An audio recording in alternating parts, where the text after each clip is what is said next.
Thank you for trying TechSmith's Camtasia Relay. Okay, well, I think we will go ahead and get started. My name is Rick Mertz-Schaefer, and this is Tobias Nouns. We'll be doing this session here. I'm Tobias Nouns. And we're both instructional designers here at Creighton. We work with Do It, with the academic and e-learning technology as part of Do It. We do a lot of designing online courses using BlueLine, and as such, we also do a lot of the training and support for BlueLine, which is what you are all here to learn about with BlueLine. The session, somewhat informal, especially with just two of you here. There might be a third person. So by all means, if I go over something too fast, stop me, and I'll go through it again if you want me to. And if a question comes up, stop me right then as well, and we'll answer it right then. We're also experimenting a little bit recording stuff. I don't normally wear a mic, but we're doing some stuff on the computer. You might notice the mouse thing is flashing too, which I apologize for, but we want to test this out. So, have either of you used BlueLine at all? No? No? Just got my NetID access connected. No. So are you brand new to Creighton then? Yeah. Have you previously used any other systems like Blackboard or anything like that? No? Okay. That's why I needed to get down here, because I can't pull up my student evaluations. Okay. Okay. We may talk about that. I better just get No, over I haven't used Blackboard either. You haven't used our BlueLine or Blackboard? No, Okay. I came to a BlueLine session 2 summers ago and That's right. used and never went back. Okay, fair enough. I think we talked on the phone about that. Well, let's go ahead and start from the beginning then. First of all, what BlueLine is. It's known as a learning management system. It's an area that will facilitate communication between you and the students, between students. It's an area to place files like web pages, upload PowerPoint files, Word documents. You can share them with students. It has collaboration tools as well as other communication tools. There's an online grade book to keep grades online if you want to use those. Really meant to take your class, an aspect of it, not just in the classroom, but an aspect outside the classroom as well. Now, the way to get to it, this is the main Creighton homepage here. I'm going to turn off the light real quick so it's easier to see, so don't fall asleep. If you go down to the academics area here, there is a, oops, I never get this right. There's a link to BlueLine right there off the main Creighton web page. Some of the computers on campus will actually start on the faculty staff page, which looks like this. To come up here in a minute. On the faculty staff page, yeah, if you're used to this one, the link is right there. So does your NetID, that's what I'm saying, so if I just enter and just go to what, just show me that in a second, but for me, will I automatically go to that? Because once I put my NetID in, does it know, oh, she's faculty, okay, so it'll take me to the faculty page? It really depends on the computer itself. Most of the classroom computers will often go to this page, but if you're in a school of business classroom, for instance, they have their own start page they take people to, which there's usually a BlueLine link on it as well. And yours, you said, it takes you to this page by default. It's really computer specific. Okay, so Now, just put that on as my favorites, since I'm doing this from home. exactly, yeah. What I like to do actually is I don't go find the links. I just type the address right in. Which is? BlueLine. And so I clicked right up there in the address bar. I'm going to type blueline.creighton.edu. So it's blueline.creighton.edu, and that will take you directly to the BlueLine page. And then, as you said, if you make a favorite or a bookmark on your web browser, I use Firefox, and I put one right up here in this bar simply by dragging it right here. And then I've got a link to BlueLine anytime I want it, just by clicking on that. So various ways to get there, several ways. Now, this machine is set already. It's on the Creighton campus. It knows to allow certain things to happen. For instance, pop-ups. Do you know what pop-ups are in web pages? Have you ever been to a web page and another page pops up, often annoying advertisements? Yes. Well, most web browsers are set to block those things, and they get most of them. The problem is sometimes you have good pop-ups, and an application uses them. When you first come to BlueLine, you might get a yellow bar across the top, right across the top here, that says pop-up was blocked. If you get that, it's good to set your computer to allow pop-ups from BlueLine. In fact, it's right here. Oh, you've got one there to show? Firefox prevented the site from opening a pop-up window. Yeah. So you'll get that when you first come here. See? Firefox prevented the opening of this window. So in Internet Explorer, it looks the same, except if you mouse over it, it turns blue. In Firefox, it doesn't. So if you mouse over it, it'll turn blue. To allow for pop-ups, click Options, Allow pop-ups for BlueLine. Now, in Internet Explorer 7 and 8, if you mouse over, it turns blue. If you click on the bar when it's blue, you'll have that option as well. You just say Allow pop-ups for BlueLine. Okay, why do I want to allow pop-ups? Well, there's certain functionality within BlueLine that something will pop up. For instance, one example I know for sure happens. If you're doing an online exam in BlueLine, which is beyond what we're going to get to today, but if you are, and you set a time limit for students to take the exam, it may pop up a warning when there's 2 minutes left on the exam. If the pop-ups are being blocked, the students won't get that warning that says there's 2 minutes left in this exam. So that's one example. There's a few others I don't know specifically. So by allowing that, you're just saying, if there's a pop-up on this site, go ahead and let it go through. It's still going to block your advertising pop-ups on other people's websites. Yes, specifically for BlueLine. That's why you click the options, allow for this site only. And so you want to do that on your home machine, your work machine. So it's the browser specific and machine specific. So we've done that. And I'll also just point out, if I scroll down on this page a little bit, we actually have a system check area. And it tells you what web browser you're using, what system. If the pop-ups were being blocked, there would actually be a red X here telling me that pop-ups were a problem until I authorized it. But while I'm here, I want to point out, we've already mentioned, you've got... Yeah, because if we reload it, if we click... It'll go away now when you reload it. It's a reload the front page. We reload it. And it's gone. Yep. And now it's good. Now, speaking of this, about web browsers that function, the two of you, do you use Windows machines or Macintoshes? I use Windows. Windows? Must be Windows. Windows? OK. On a Windows machine, you have two browsers that are supported that work. Firefox, which you are both using right now, needs to be version 3 or higher. And then Internet Explorer, but with Internet Explorer, it needs to be version 7 or higher. In this particular lab, it still has version 6. And that's why I'm having you use Firefox right now. If your machine, if it comes up here, and it'll even tell you, it'll have a big message that says, this browser is not supported. If you call the Do It Help Desk, they can update your Internet Explorer for you. But I've got Firefox at home, but I don't know whether it's the one that will support this or not. It'll, if you go here and look if it says Firefox 3 or not, you're probably fine. Firefox does a pretty good job of updating itself anyway, if it's on there. The main problem we run with people having an old version of Internet Explorer is if they're in a corporate environment that blocks updates. And that was the case here at Creighton. We blocked updates for a long time on IE to keep it back on version 6 because of specific applications that needed to have that. Your home machine, if it's running updates, it probably has Internet Explorer 7 or even 8 on it right now. OK, so those are a couple browser things. Now, I know you're both not Macintosh users, but if you do have students who are Macintosh users need to use Firefox.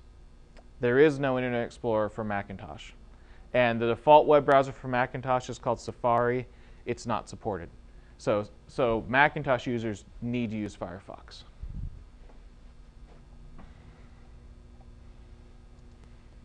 Did you clear out the course this morning? I did. OK, good, because I forgot to. Logging into BlueLine, accounts are created automatically for you and all your students. And you log in simply with your NetID and your Blue password, the same as if you were logging into these computers. So I'm going to go ahead and do that, and I'll log in here to my account. Does it want us to do that? You can if you want. It's your option. You can follow along. You can click in and log in and see what your environment looks like, or you can just sort of watch the screen up here. Whichever you're more comfortable with.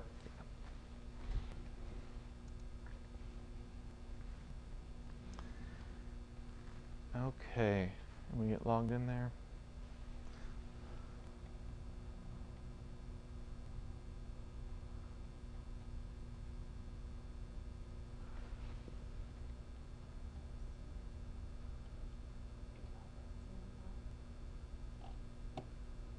Hang on, I need to log into a different account. I don't have that one on the right roster.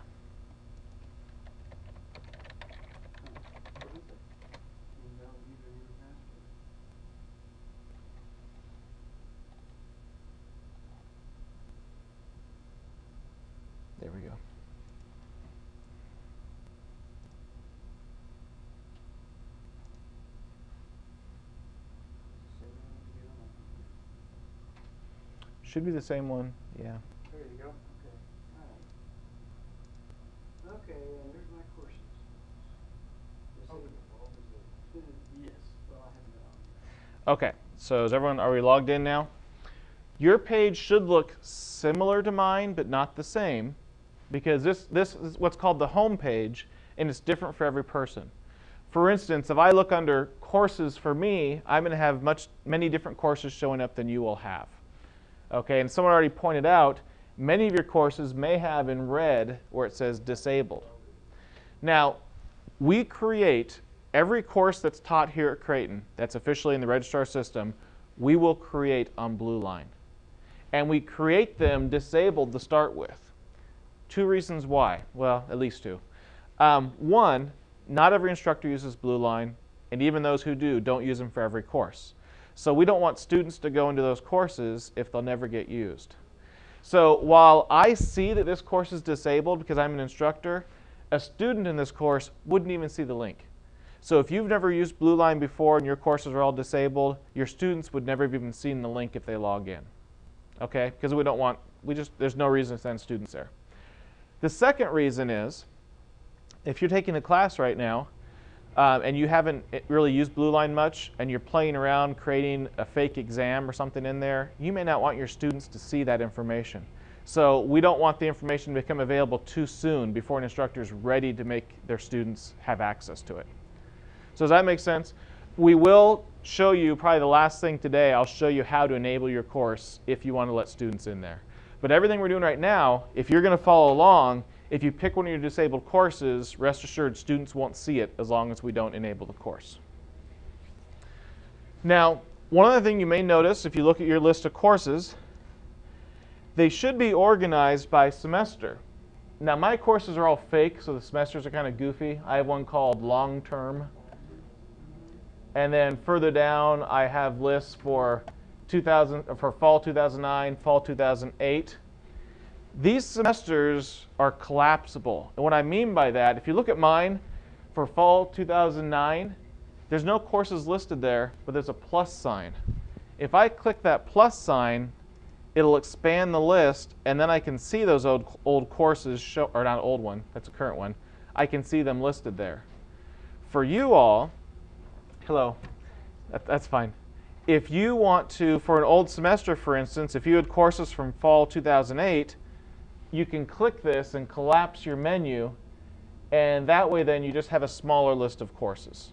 Okay? I really mainly point that out because inevitably we get someone calls us and they say, I can't find my courses for summer 2008. They're not listed. They were there a minute ago, now they aren't. And they probably accidentally clicked on this, which collapsed or expanded the list. Okay? There is an announcements area, which says my announcements for me right now. We put some system-wide announcements up there. Right now there's one about not showing your password to people. But also announcements from courses will come out here. On my profile right now, I'm for some reason enrolled in, I think that's financial something something on the Creighton campus. And that course, the instructor put an announcement, so it shows up on my announcement page.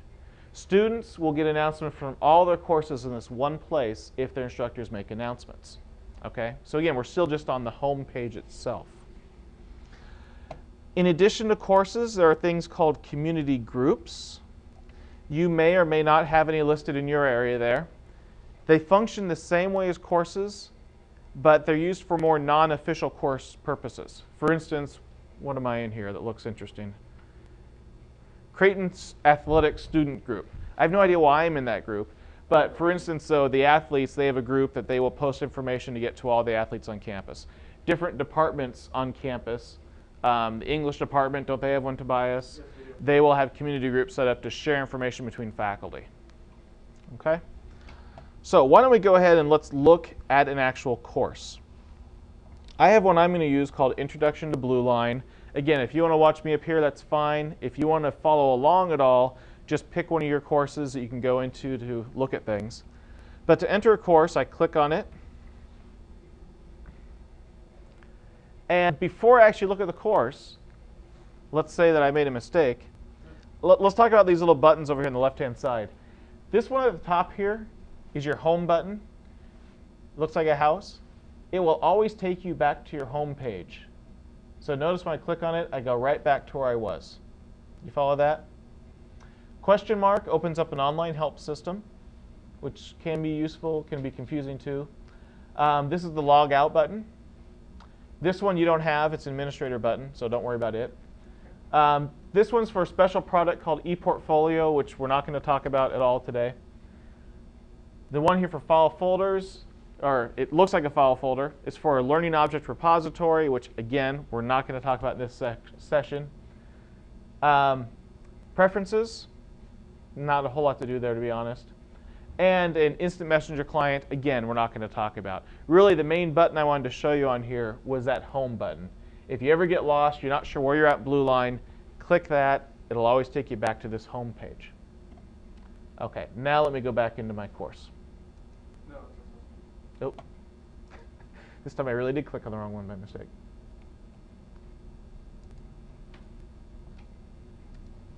OK. Kind of an overview of the course here. Within BlueLine, there's kind of a built-in navigation system, and it's across the top of the page. We refer to these as tabs.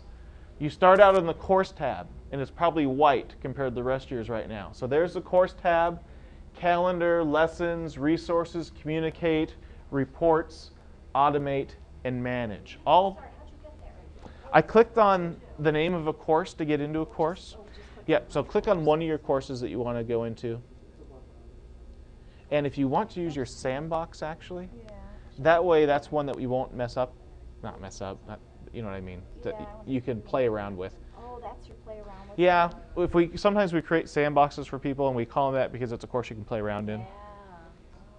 Oh, OK, so now just give it a second, and you should have the same thing I have now once it loads.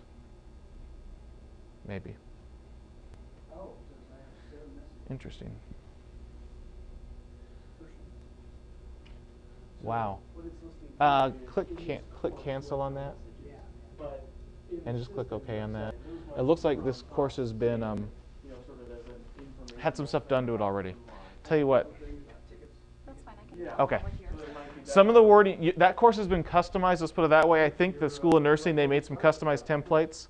So some things might look slightly different than I'm showing. If you're not sure, ask me. But some of the things are worded slightly different. OK, so I'm in the course here. I've just entered it. I'm on the course tab. First thing I'll point out is this little thing on the side here. This is a sidebar. OK, it has an alternative listing here of navigation in that these little things right now on the map, course, calendar, lessons, resources, match the tabs across the top. Now, something else that's nice on this sidebar is there's a link for what's new here at the bottom. Oftentimes, that's where it'll default to when you open the class. If there had been anything new in the class since the last time I logged in, it would show up here. And the same thing for students. We will, as we add some content here today, we'll see some new things pop up here. Now, how do you do that and use that part? So, looking around. I mean, I have the same thing you do now, but I don't have that long list of things that you had there. oh, the first one, that's on the map listing on the very bottom there. Oh, Right I see. there. Okay, you click on that. Yep, there's the map one, and then the what's new is the other one that we're on right now. Well, we were. Now, you have nice widescreen computers there. You have lots of room. This one isn't so big up here. And sometimes it's nice to get rid of this sidebar so I've got more room to actually look at stuff, especially if you're doing gradebook work. This bar can be collapsed by clicking on these little arrows right here, or little triangles. See how when Tobias clicked on it, it just slid the sidebar off the screen. So I should be able to do that at home. You should be able to do that at home. Yep. If you want How do to you get the sidebar back? click those little triangles again. Oh, I see, I see. You see them there? Yeah. So it's just a nice thing. Sometimes it's nice to have there. Sometimes it's nice to just get it out of the way so you have more room to see actual stuff on your screen and not that sidebar. And we're going to leave it minimized for now because, again, we've got a little bit smaller screen with the projector here. So on this first course page, a few things you can see. Activity at a glance is just kind of an interesting thing. If your course has never been used, there'll be nothing there. But if you had been using your course, you'll actually get little bar graphs that show you how often students have been logging in, show you what days have been logging in. You can get an idea of how much you're using the site. Announcements show up right here. So if you want to put a course announcement out to your students, It's as simple as when you mouse over this blue part, a little pencil shows up here, which is your edit pencil. If we click on that, there are some old announcements from other times we've used this course. They don't show up right now. To add an announcement, we click Add Announcement. And we can type in whatever we want to here. So why don't we say something like, Tobias will make something up. He's good at that. This is a big announcement. Now there's a spell checker. If Tobias can't spell. I can't. Over here, the ABC at the check mark is a spell checker. You have formatting options similar to you would in any word processor. You've got a B for bold, I for italics, underline. He changed the size over here. You can even change your text color with some of these icons. Even add all kinds of fancy things like lines. We won't do it now. This is a big line. We won't do it right now, but there's even an icon here to upload pictures and put them in announcements if you want to. Okay? So How do you get that announcement? Where do you click on? we went to, you see the announcement section there, Yeah. which says course announcements? When you mouse over it, you get a couple extra options. Click on the pencil. It uses a pencil quite often to indicate editing. Now click the Add Announcement link. And now you're in that same screen where he was at, where you can type in your Oh, announcement okay, and use okay. your formatting options. Now, with announcements, you get to specify when it shows up for students. It will default to having the start date be right now. It'll have the current date and the current time. And it will default for an end date 7 days from now. So if you don't do anything and you put an announcement up there, it'll stay up and go away after 7 days. If you want to control it, though, you could, for instance, change your start date and have this not show up until tomorrow. So you can kind of work ahead and have something hidden. The end date also, you can shorten the amount of time it's up there. Kind of a rule of thumb that Tobias and I both kind of agree on is that you don't really want announcements up for more than a week. The only reason why is if you have the same thing up there for a long time, students just start to tone it out. So what we suggest usually is, if it's a general announcement, try not to go more than a week. And if it's something like, we're going to say there's no class this Friday, go ahead and set your end date to turn off after the class would have been on Friday. There's no reason to have it up there Saturday and Sunday because it's already passed. So those are just kind of rules of thumb that we use, but you're more than welcome to make announcements last as long as you want to. The sequence almost never does anything unless you have two announcements at the exact same start time. Then if you set one as 1 and the other as 2, it controls which order they're in. But normally it's controlled by date anyway. The section, don't worry about that. It automatically populates with your section. And then lastly, for user, this would always freak out people for a while. They'd see everyone, and they think they're going to put an announcement out to everyone at Creighton. You can't do that. You do not have the power to put an announcement to everyone at Creighton through BlueLine. Everyone means everyone in your class. Now, when Tobias clicks that drop down, you'll see you have other options in that if you have teams in your class, I have 2 teams in this class, Team A and Team B. If I select one of those teams, only members of that team will see this. So for me, we have like whatever, just say 8 course groups. Well, actually, we have 11. So if I specifically specify the one I'm dealing with right now, my course group 3, Yep. it knows that it'll just go to those. You don't need one to go to the rest of those students. As long as they're set up as a team on BlueLine, yes. That's what I mean. So how do Yep. I know if they are? We'll look at teams in a little bit, actually, about how to set those up. And we can look at your specific, too. I know you're nursing, right? I mean, you should be able to tell just by looking at it. Yeah, That would they may be already created on your site for that. But also, one other thing, there were also individuals on here. You can even put an announcement just to one person in your class if you want to, with the same method. But we're not going to do that. We're going to leave it on everyone. So really all we did is we put an announcement, formatted it, start end date, and we'll click save. How do you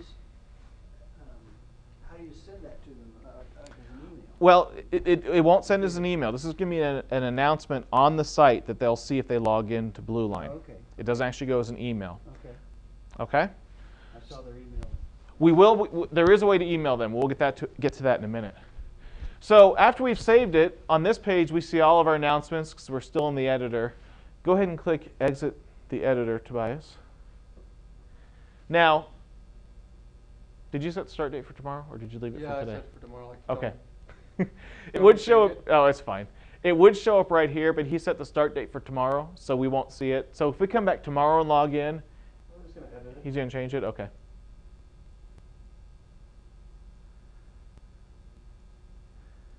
So he set a start date for 1:50, which was a while ago. And now when he saves it, there it is. It shows up for students when they first log in. Now the other way it shows up, though, we won't. If we go back to the home page, yeah, go ahead, I guess. If we go back to the home page and then we refresh the page and we cross our fingers, try refreshing just this nugget here. It should show up right there, and it will. If we log out and log back in, it will. It's just a little bug when the instructor posts things, it doesn't always show up. But that's an example of where the students will get their announcements from all of their courses in one place, even if they don't log into your course. Okay? Why don't we go back into the course then? Okay. Here's a place to send mail. I'm not going to show this yet. How do you go back there? Oh, when you're done, so you can just click cancel if you're not going to post an announcement here. Okay. And then exit announcement editor. Okay. I see. And now we're back on that course Yeah, page. yeah. Okay. Now, I'm not going to show the mail yet. I'll show you that when we get to the Communicate tab. I want to keep kind of moving along with the things here.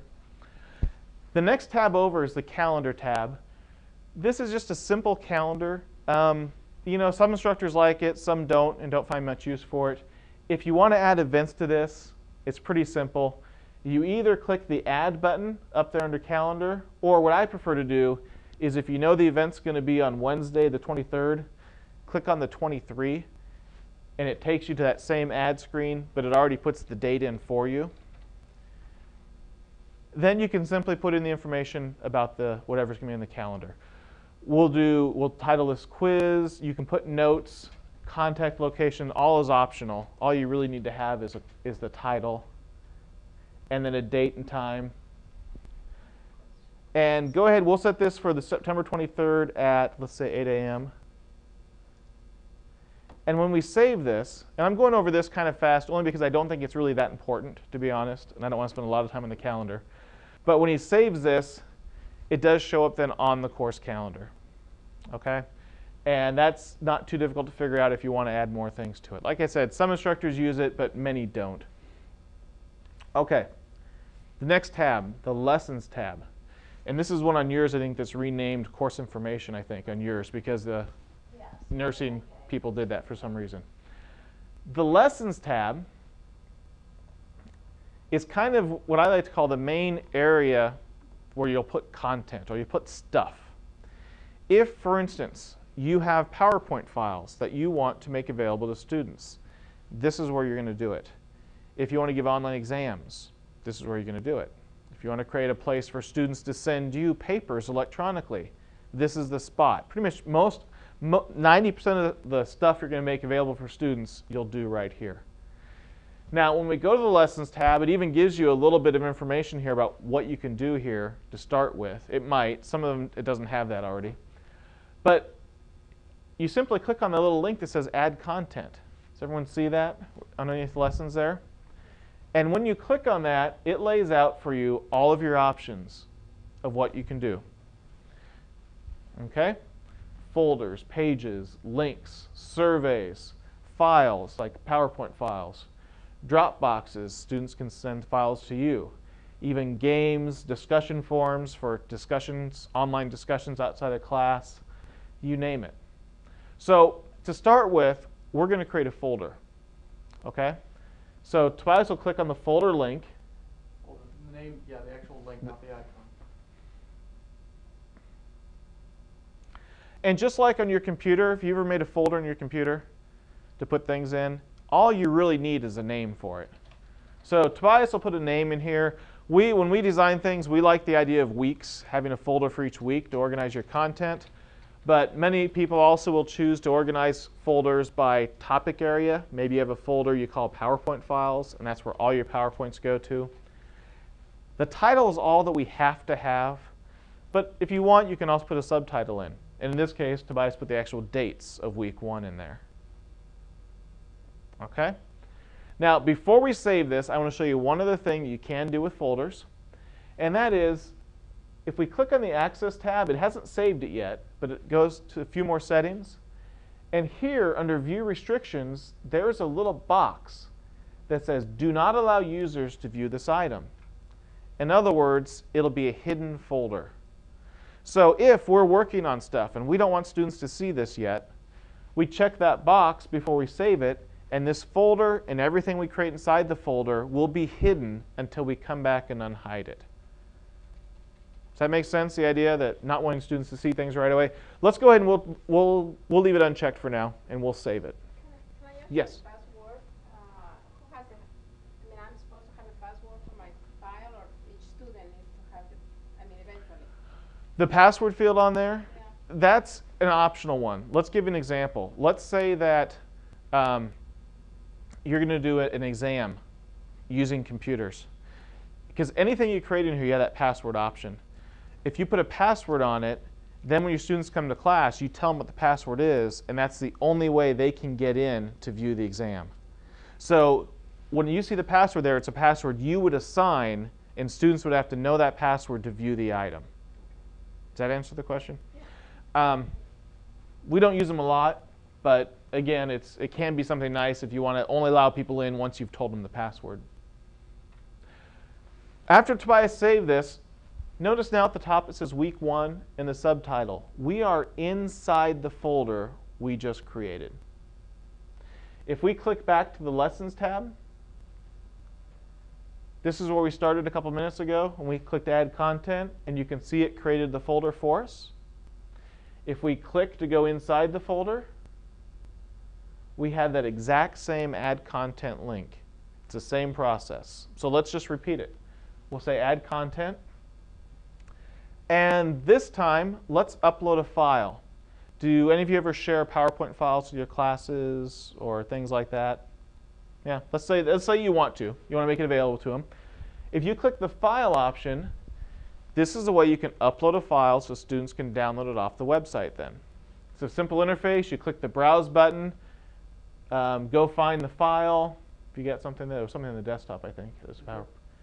On the desktop, we've got a PowerPoint file here we're going to upload. So we just select it, we click Open, we give it a title. So we'll just call this Chapter 1 PowerPoint, or Week 1, that's good, Week 1 PowerPoint.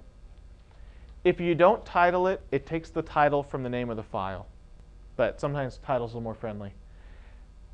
Leave the file type on auto detect, you don't need to mess with that, and just click Upload.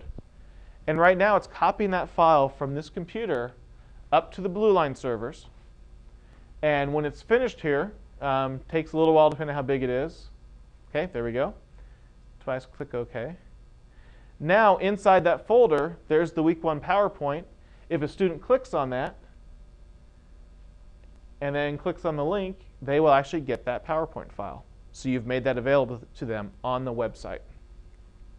So instead of making copies and distributing them in class, say, hey, the PowerPoint's available on the website. In fact, you can make it available for your lecture so students can take notes if you so choose. That makes sense, how to upload files there. Now, a word about files you can upload. You can upload any type of file you want to. However, students on their computers need to have the right program to view the file. So for instance, this PowerPoint file we uploaded, if a student goes and downloads it and they have a computer that doesn't have PowerPoint, they can't do anything with it. It'll let them save it, but they can't view it any. There's nothing magical about BlueLine that lets them view any type of file. Probably the better example I like to give is if you use Photoshop, which is a photo editing program, and you save it in Photoshop format, well, your students are only going to be able to open that file if they have Photoshop. Okay? But most of your Office applications, PowerPoint, Word, Excel, 99% of students are going to have some sort of program that they can open that file with. Let's go ahead and add another piece of content. Show you another example here. What time is it? 3:05. Okay. Let's add a Dropbox. Now, a Dropbox, do any of you accept assignments from students by email right now? Do you let them email you things, or do everything on paper? Yeah, you do? The one thing that I don't like about accepting papers by email is that my email box is just full of stuff. And if I'm teaching a course and I have multiple assignments due at the same time, and maybe even multiple sections, trying to keep straight which assignment goes to which section, which goes to which student, can be a hassle. If you create a Dropbox in your course specific for an assignment, you can steer all those assignments, hopefully, to that one spot. So what we're going to do is by creating a Dropbox, we're going to give it a name, and let's call this Week 1 assignment, for lack of a better term. Again, we have that same subtitle option if we want to. It's optional, but I think that's a good place to put in maybe the due date in the subtitle or something, so it's easily available. So We're still in lessons, right? we're still under lessons, yeah, because everything we're going to do is under lessons. Oh, okay. Not everything, but most of the stuff. Okay. Under the directions, you don't have to put anything, but it's a good place to spell out what the expectations are. You know, do you want it to be in Word format? Do you want it to be 5 pages double-spaced? Do you want it X, Y, Z, all that stuff? So Tobias is just going to type a few things in there. Again, I'll point out the spell checker. Doyable isn't really a word, but That's what you say. So he put in a few directions. Now, we could save it and it would be a perfectly working Dropbox, but since we're in a training session here, I want to show you a few of the other options. Under the Access tab, this looks just like the one on the folder in that the main thing here is we can hide it if we want to, if we don't want students to see it yet. We're just going to leave it though. Under Submissions, this is unique to Dropboxes. First of all, by default, max submissions is set to unlimited. So one student can submit as many files as they want to the Dropbox. Sounds like a good idea, maybe, maybe not. Tobias likes to point out you get a student who forgets to put their name on it the first time, so they send another copy, and then they think, oh, I left something out, and they do another copy. And before you know it, you've got to weed through 5 copies from one student to figure out which one they meant to have graded. So you can limit it to 1 submission if you want to. Then once they submit something once, they can't do it anymore. Also, we'll see this in a minute, the interface when students submit things. They have a line to type a title. They have a box they can type in. And then there's a place to attach a file. You can turn off the message box by disabling it, or turn off the ability to attach a file by disabling it. We're going to leave them both on so you can see them when we get done here. Yeah, leave them both on for now. OK, one more thing to show you is review. By default, when students submit things to a Dropbox, you as the instructor will see all of the student submissions. Students will only see their own. Okay? There is another mode here called peer review mode. Whereas if you turn it on that, students will see all of the other students' submissions. They will never see grades. If you choose to grade through here, which I'll show you in a minute, students can never see other students' grades. Those are always protected. Okay? So we'll leave it on normal. And let's go ahead and save it at this point. So here is our Dropbox for Week 1 assignment. When the students are ready to turn in their assignment, they would go here, click on Week 1 assignment, read the instructions here Tobias put in. Your paper needs to be 5-page double-spaced paper in Word format. They put in a title. And then this is where that message box is that we could disable if we wanted to. The danger in not disabling it is with a 5-page paper, a student might be tempted to copy it from Word and paste it into here. And for a 5-page paper, you'd probably rather have it Microsoft Word. At the same time, if you're just having to do a 1-paragraph exercise, it might be kind of fine to have this. So I left them both on so you could see it. There's the attachments button, though, where they'd attach the file. So Tobias is just going to browse. I think there's a Word file we can attach. So we're kind of being the student right now, how we'd attach a file.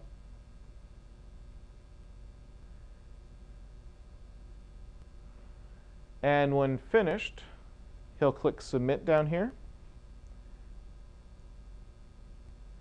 And the student has just submitted an electronic file to me, the instructor. Now the instructor view, when we come down here, we will see there's the title Tobias put in.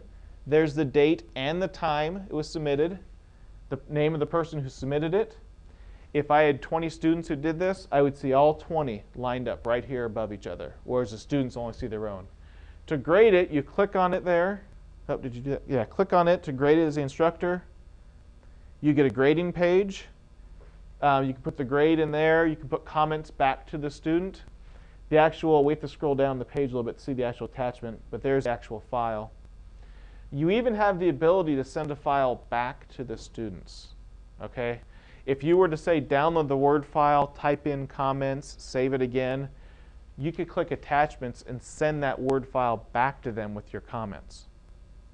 Yes? So you're able to do corrections in the paper, let's say, and then send it back to them? You could do that if you wanted to, yeah. I'm not going to go into a lot of detail on it because we got about 10 minutes left is all, but I kind of want to give you a flavor of it, but we can't go into all the details. We don't have time. Just one other variation though.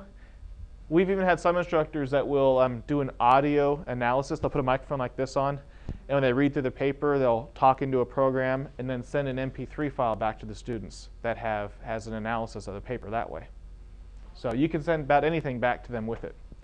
So did you put a grade in? Just throw a grade in there. Yeah, thank you. I get a 2. Click OK.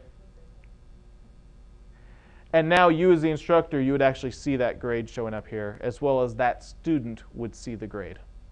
And again, this is happening inside of the interface where the students go to turn in this assignment. So if I click out of here, I go under lessons, I go under week 1, and I go into that week 1 assignment Dropbox. As the instructor, this is where I would go to find the submissions that my students turned in. Now, you can create as many Dropboxes as you want. And that's, again, where I see the advantage over email. You have one email account usually. So if you accept papers that way, they all come to the same place. Here, I can create a different Dropbox for week 1, for week 2, for midterm paper, for the final paper, and cross my fingers that students put them in the right place. But that's other issues with that. One strategy is to only have the ones available they're using at the time. But hopefully, still going to be easier than your email. Okay, what time is it? It is 3:14. Let's do one more piece of content in here. Let's go add content, and let's do a link page. Let's do a link. Let's say you just want to have a link to a website. Okay? By selecting link, again, it's a very similar interface. Almost everything you add, it looks very similar to this. You've got your content one, which you have your title, and your access tabs to save. So for a link, Tobias is going to give a name for the link, the greatest website in the world, and I know exactly which website he's going to put in there already. Subtitles, again, it's optional, but you can put it in there. And here you would simply type in the link URL in this box. Or you could copy and paste it. If you have another web page open with the address, do you know how to get the address there and copy it and just paste it in there? Now, one other thing that we like to do is change this to new window.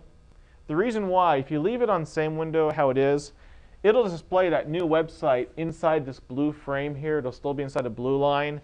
Some things don't work that way. By saying new window, it's going to actually open it into a new window and look a little better. How do you get back to new link? Get back. I'm still on the week 1 assignment. How do you get back to new link? Go ahead. You need to either save or cancel out of this right now. So if you save it, or do you want this saved right here? No. Okay, just cancel. So then go to, go back up one. If you click on that little folder, it'll take you up a level. Now click Add Content. All right. Okay. You see that? And then Yeah. we're on Link. Okay. Oh, I see. Okay. See that? Yeah. And again, we put a title, a subtitle. We put the address, tacobell.com, well, the full address, to a new window. And when he saves this then, students will see that link, the greatest website in the world. When they click on it, it opens a new tab actually in Firefox. And there's the Taco Bell website. What's going on today? All about the Roosevelts. All about the Roosevelts. Must be a dine menu. Yes. So there's a simple way to make links to other websites if you want to do that. Now one thing, the reason why I typed in this preposterous title, the greatest website in the world, is that when you title these pieces of content, whether it be a file that your students would download, a Dropbox, a folder, or a link, you can title it anything you want. And what you title it is what your students will see.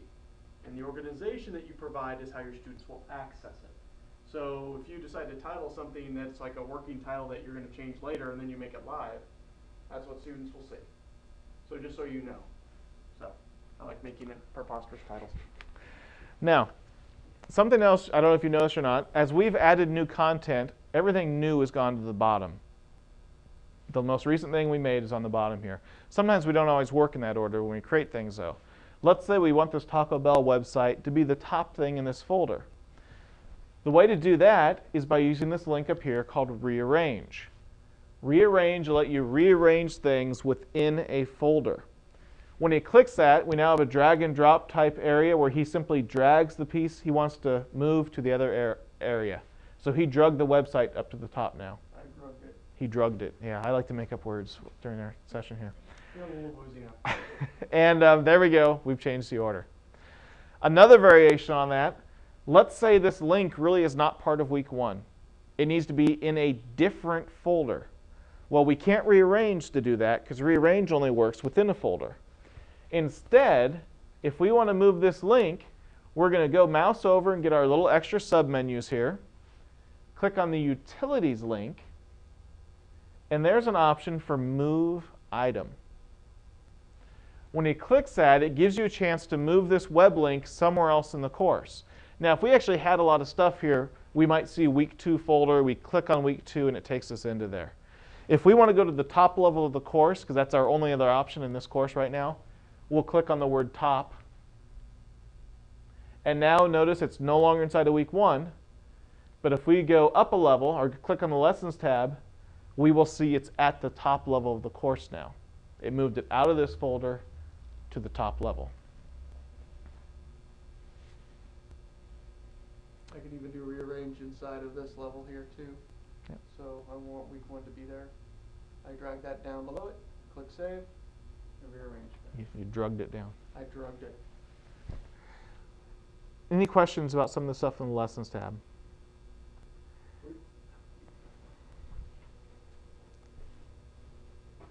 You've only got one thing there, so you really can't rearrange it much when you have one item there. I had assignment 1 on there. Here. Assignment 1 is probably inside the folder. Yeah, it probably is. And again, you can only rearrange within a folder.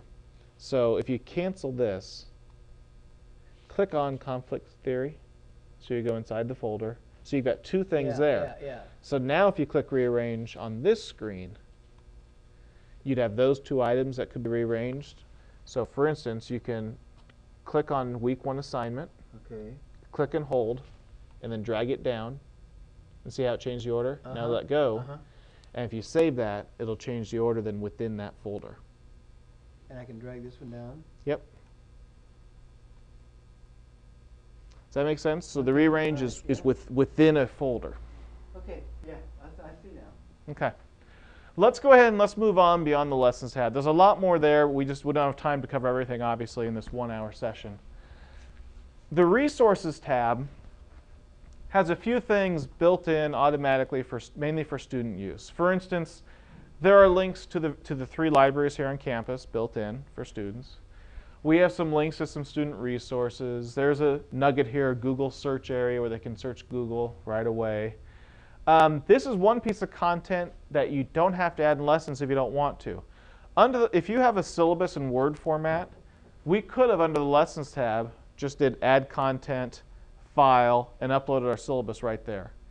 However, there's also a place right here if you'd rather upload your syllabus by clicking the pencil here and then saying upload a file, and you can upload your file here. Either one works. Some people do it both places. But it's just something the designers of the program thought it made sense to put it outside the Lessons tab. So we're going to move on, not a lot here otherwise. Communicate tab has some communication tools, one of them being email. Now, if you remember, on the course tab, we had this same nugget showed up there as well at the very beginning, but we'd like to show it here instead. If you want to email your class or any members of your class, you can come here and click the quick message link. Students can do this as well. This will take you into the compose message window here. We clicked on communicate and then quick message, and it may be, there you go. Okay. Now on this screen there is a to box there, and you might think, oh, I'll type in someone's email address. You can't type in an email address here. You can only pick people from a list. So what you do is you actually click the To button, and by default you have three options. All course faculty, which in nursing especially you have a lot of faculty in the course. That's one way to email all the faculty in the course. All course individuals, which is anyone on the roster, faculty and students, or all course students. So let's pretend for a minute we want to email every student in the class. We check the box and then click this To button here on the right-hand side, and it will move their names over here, okay, into the To field. Does that make sense? Yes. I have, It didn't do that. I'm sorry. Yeah, it did. It moved them right there. All courses with their names. No, it doesn't move their names. It's just bringing over the marker that says Oh, all okay, course okay, students. Okay, all right. Okay? Okay. Yes. I have used this, and I've been having a problem with the fact that this window, this specific window, kind of drops down. And you can't get to the OK button. Okay, then I asked somebody, and they told me that you could move up. And I did it with one of my computers work, but the other one still wouldn't allow me to take it off. Is that a general problem? Well, here's the problem. I'll explain the problem she's seeing, and we get calls about this with certain computers. It's computer specific. And that what happens, this window is this big, right? And if for some reason, if you have a small screen for one thing, if sometimes there'll be extra toolbars on your browser, like there might be a Google toolbar, a Yahoo toolbar. You know what I'm talking about by toolbars? Yep. It pushes this thing down, and the OK button is off the screen, and there's no way to click OK. You know, the best thing we can say is if you've got extra toolbars on there, like a Google or Yahoo toolbar, turn them off. And the way to do that is usually under the View. Can you show the View menu up there on the browser for a second? Yeah. Under View, Toolbars, there might be a bunch of extra things listed there, and you can uncheck them and turn off the ones you don't need. I'll select bookmarks right now. So bookmarks Oh, is selected, there we go. it's checked. If I uncheck it, my toolbar disappears and gives me more room. That thing moved up. If I go back to View and say bookmark bars, it drops down. You see that? So if you turn off some of your toolbars, it gives you more room. And what happens is some programs you install on your computer, they automatically add in toolbars well, they'll ask you, but most people don't notice it. And we've literally seen some machines where they've got 5 extra toolbars on there. And they all do the same thing. Now that may not be the case with yours, we don't know that, but that's just one thing we've seen. The other thing you can do, if that doesn't do it for you, this blue bar up here is also collapsible by clicking this green arrow. So watch what happens when he clicks that green arrow. It got rid of that top part and gave him another inch or so on the screen. To get it back, he can click the green arrow again. And you want to get it back because you can't navigate between tabs right now. So the tabs are gone. They got collapsed as well. So that's more of a temporary thing to use that solution. So that's something you can try if you get that problem. Okay, go ahead and click OK if you would, Tobias. And notice now it is addressed to all course students. Now, before we send this, Tobias, okay, obviously subject line, message, it's pretty standard the way you'd send email. You can attach files if you want to. But before we send this, let's pretend I really didn't want to send it to the whole class. I had 3 different students I want to send it to. So let's go back to that To button. And first, we're going to delete this from the list. So we'll click that and say Remove Selected. So now it's like when we first got here. If I click this All Members link, if you click that, Tobias, now it shows me all the individuals in the class. So we can select Susie Business, Susie Emergency Medical Services, and Tobias, and then click the To button. And now I've brought over individuals. Okay, does that make sense? The reason they don't put them all there by default is if you have a class with 100 students, you probably don't want to see all 100 names at one time. And that's why it defaults to that one with just the All Students option. When you send an email, it will get sent both inside of BlueLine. Students can read the mail here in BlueLine if they want to, but it'll also get forwarded to their Creighton email account. That's what this little button here, it's automatically checked for. Don't uncheck that, because if you uncheck it, it will not get forwarded to their Creighton email account, and they will only be able to read it inside of BlueLine. And most students aren't familiar with reading it inside of BlueLine. So leave that box checked there. We're not going to click send because they go to random email addresses when we do this in training sessions. Okay, well, let's move on. Besides sending course mail, your roster is on here. So under the Communicate tab under the course roster, you can click that roster link. You will see people listed, instructors at the top, students down lower. And one nice feature a lot of instructors like is the ability to show pictures of people in your class. So by clicking that link, you're going to get their pictures will come up. Our students are all fake, so if we go down further, we won't see real pictures. It's pulling from the ID card system is where those pictures will come from. Go to the course roster link right there. Okay. And then show pictures. Oh, a little bit higher. Oh. Okay. And it's a little slow to load sometimes, only because they're really big pictures, actually. There they are. Now, if you want to print this page, I'm not encouraging you to print, but we know that lots of people do like to print. Go back to the show pictures again, if you would, Tobias. If you want to print this page, don't just go up to the File, Print option, or in Internet Explorer, click the Print icon. Because what will happen is it'll only print what you can see on the page here, and usually you have a bunch more students that show up.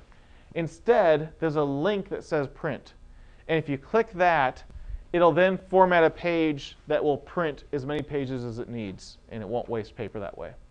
Well, it will waste paper as you're printing, but it won't print it wrong. That's what I was trying to say. Okay, 2 minutes. We're going to wind things up here. We're going to skip over Report and Automate because they're kind of advanced things. Students don't even see the Automate tab. The Manage tab, last one we're going to look at. Remember the first thing when you're here, I told you that your courses are created and they're initially created disabled. Students can't get in them. Only editors can get in them. To enable your courses, you would go into your course, go to the Manage tab, and this top link here, General Course Settings, that's where you're going to enable your course. So if we click on that,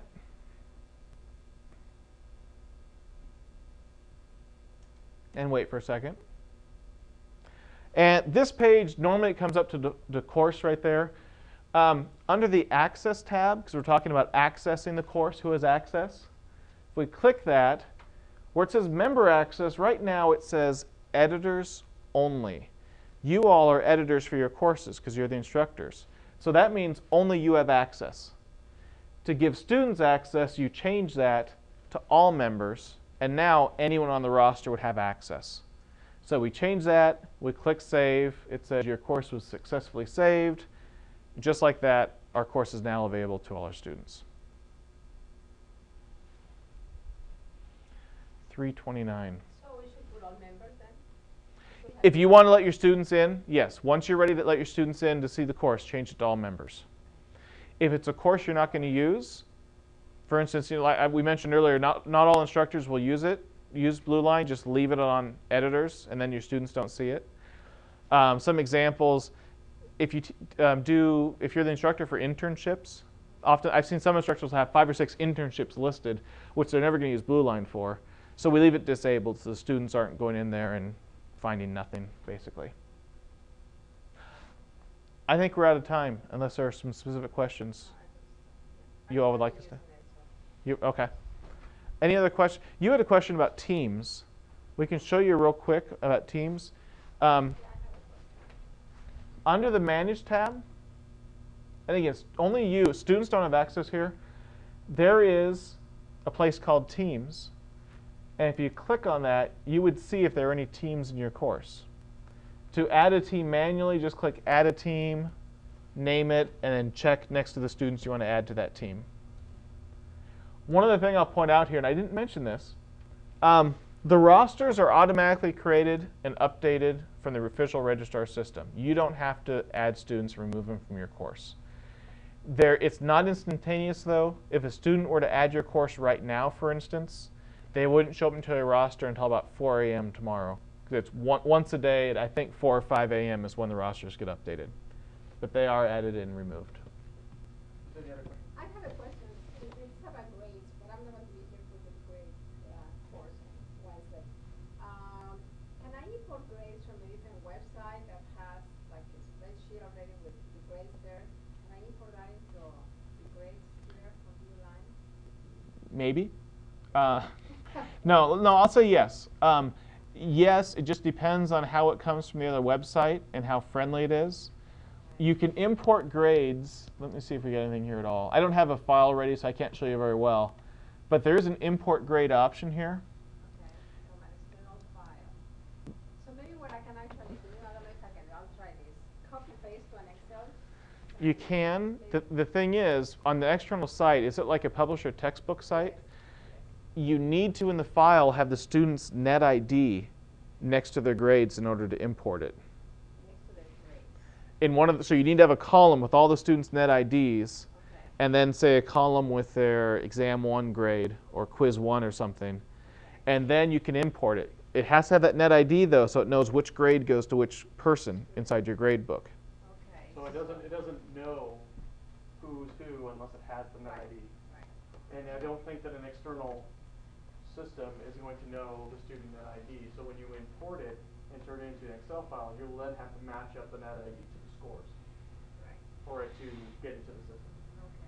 See, I don't know if they enter. All I know is that they enter the names. I don't know that they enter the ID. I mean, They- unless it's a Creighton system, I don't think they will be entering their net IDs. I could be wrong. Probably not. I think you're right. It's just the names. They put the names in there. Yeah, You'd because have this to- is a textbook website. Yeah. They do exercises. And Yeah, then- you'd have to have the net ID associated with on the column that the grade is with for the import to work. And I don't know if I can add that myself.